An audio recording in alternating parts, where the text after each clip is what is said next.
Bahor mavsumi kelishi bilan daraxtlar gullab changlanishi sabab ko'pchilikni allergik kasalliklar qiynaydi. Qaysi o'simlik qachon changlanishini oldindan bilsak, davo choralarini ertaroq boshlashimiz mumkin. Endi buni imkoni bor.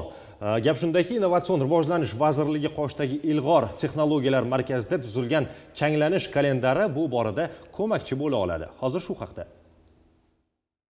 Ko'rib turganingiz mazkur qurilma bu chang qopqoni deyiladi va bu aynan bahor faslida qaysi bir o'simlik birinchi gullayotgani va ayni paytdagi jarayonni aniqlab prognoz qilib berish va aholini ogohlantirish imkoniyatini beradi. Bu qurilma changlanish kalendarini tuzishning asosi hisoblanadi. Apparat bir hafta davomida avtomatik ravishda ishlaydi va buning uchun unga quyosh panellari energiya berib turadi. Bu apparatni bir haftalik chang namunalarini o'rganish imkoniyati mavjud bo'ladi. Biz ularni mikroskop orqali kuzatamiz va aniqlaymiz. Biz bundan aynan shu allergik kasalliklarni qo'zg'atuvchi o'simlik changlarini ajratib olamiz.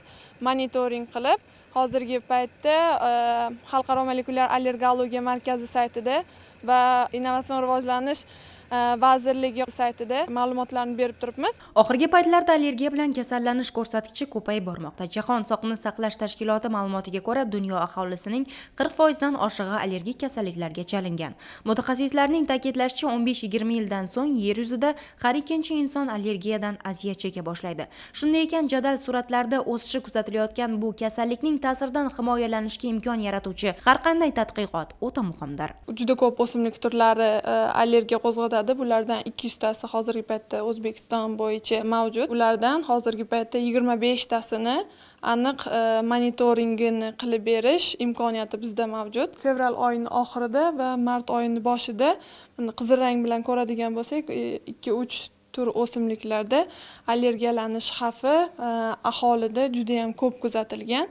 Va mana shuni hisobga olgan holda hozirgi paytda mana shu changlanish xaritasini, ya'ni monitoringini aholiga yetkazib berish uchun harakat qilib kelmoqdamiz. Chang qopqoni davo uchun xizmat qilmasida uni oldini olishga imkon yaratadi. Nargiza Bobojonova, Sirojiddin Husanov, Yoshlar.